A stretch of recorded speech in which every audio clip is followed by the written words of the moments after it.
how many years of experience do you possess in teaching Montessori? 35 years. I've been in the field for 35 years. Please share the Montessori education you have received since you were a kid, as well as the early education of your own child. Um, I was born in India, and Montessori is very strong in India. By the way, Maria Montessori spent 10 years altogether in India.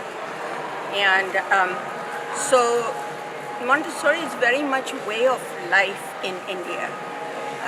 The schools are not always called Montessori. They may be called nursery or preschool in Indian language. So, but my education in Montessori really started when I was visiting India later on, and heard one of the Montessorian who was very close to Maria Montessori. He was giving a lecture, and I went to hear him. So that's what started it. We got serious about Montessori when my daughter was ready to go to school. And my husband, who's from Holland, where Montessori also was very strong, we said, okay, she has to go to a Montessori school, no other school. And we looked for her a Montessori school.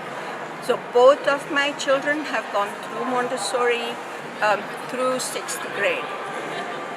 There were no other schools at that time. They are older now, adults. My own education, when my daughter started going to school, the principal of the school said, oh, I have 3 master's degrees. So said, oh, you have a master's degree, why don't you sub or be an assistant in the classroom? And so I started assisting in the classroom, but I didn't know much about Montessori, how to give lessons and so forth. At that time, I was working in the morning in the school and going to school. I went to St. Mary's to get my master's in education in Montessori. So that's my education, but that's degrees. My education is every day in the classroom with children. A teacher come to Montessori for so many reasons. Why did you decide to become a Montessori teacher? What attracted you most? And what is your Montessori theory distinguish you from other world-famous Montessori educations? Those are 3 different questions. But I will focus first on why Montessori. What is it that really attracts me to Montessori? There are 3 things that are very, very important in Montessori. One is to help children become independent. Second is give them choices.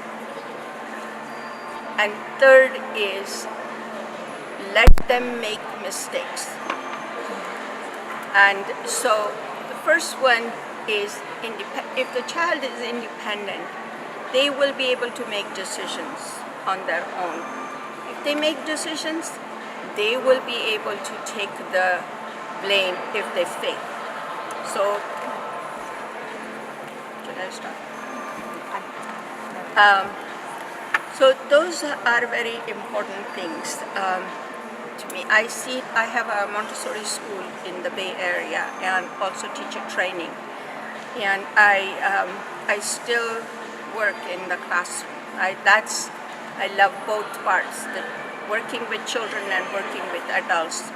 And it's very rewarding because you see them grow and change and become independent.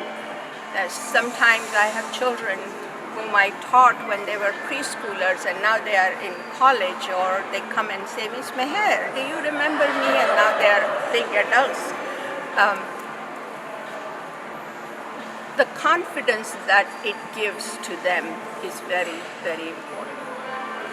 What concrete measures you have ever taken, like what you just said, to develop the confidence and the spirit of independence to your children?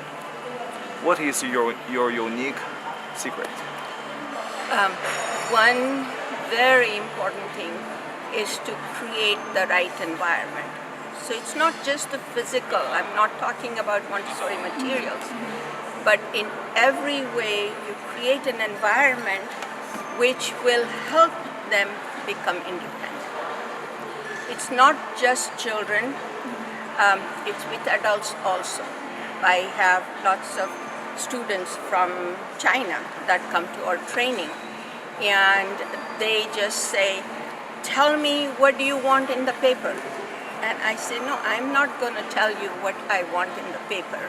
In the paper you have to write, but let me help you think through. So you ask about the concrete steps. What you really need to do is to you have to be very clear in your mind what kind of person you want to have as an adult. And make sure you are always consistent with that expectations. And give them a chance. Let them be wrong sometimes. Do not put them down. Always encourage them. That's important. Have you ever taught the children's parents to effectively guide them to be maybe they should understand the Montessori education first, and also to rethinking about their way of teaching their child, understand their life, and maybe the parents and the child relationship, how to improve that kind of thing? Yes, in our school, parent education is very important part. So it's not just sending their children. I often say we are not just a parking place for your child. You need to be involved in your child's education. So to answer your question, yes, we do a lot of parent education. One of the ways, because parents are very busy, they're not always coming every evening to your meetings. One is newsletter. So in every newsletter, once a month, I talk about one of Montessori principles and explain, and then always tell them how they can implement that in the home. So not only just, okay, how do I make my child independent? So these are the steps you take to make the child independent. So, Okay. and and then we have parent education meeting. We have back to school night. So we also have Father's evening. We want fathers to come because mothers often come and fathers don't come. We want them to come and understand. And one of the jobs, my job as an administrator of a school and a training program, is to be available to answer any questions parents may have. Each and every child is special and gifted differently. How do you identify their hidden talents? I mean, in your Montessori classroom. That's a difficult question. You have to observe the child very carefully. That's a very important thing. And not just observe concretely, but I call it intuitively. What intuitive observation means is that you have to know the child very well. You have to know your materials and classroom very well. And you have to know your own mental condition at that time. When you observe the child, if all those things are together, you know what the child wants or can do or cannot do. And so how do you find that hidden talent? is always watch the child very, very carefully and very intuitively. You know, it's almost like meditation. I call my students that when you start working in the classroom, think of your classroom like a temple. When you enter the temple, leave all your worries outside the door and go in with all your heart. That's important. So that's the same. When you are there with all your being, you will know what the child wants. You let me know, or you let more parents know what could be the most effective way of the application of the Montessori education in our daily life, especially for those. Parents. Yeah. What is the most effective? Well, you know, one thing I say to in our Bay Area also is there are good Montessori schools, there are not so good Montessori schools. Try to look for a good Montessori school. Do they have to be trained in order to be a Montessori parents? Not trained, but they should be interested in learning about. It's not the same as training a teacher, but they really have to feel passionately about that this is a good education for their child.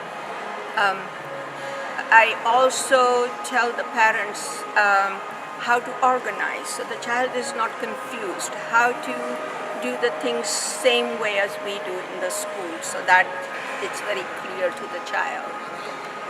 Am I answering your question? Okay. I think so.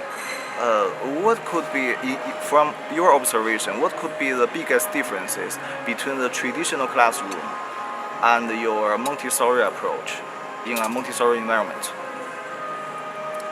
I would say the biggest difference is we, or Montessorians, believe and must believe that every child is unique, that every child is born with his or her own gifts, and education should help open those gifts or develop those gifts. If the education is not helping, then it's not good education. The difference between traditional is they believe in the sameness of children, that all children at 5 will learn to read.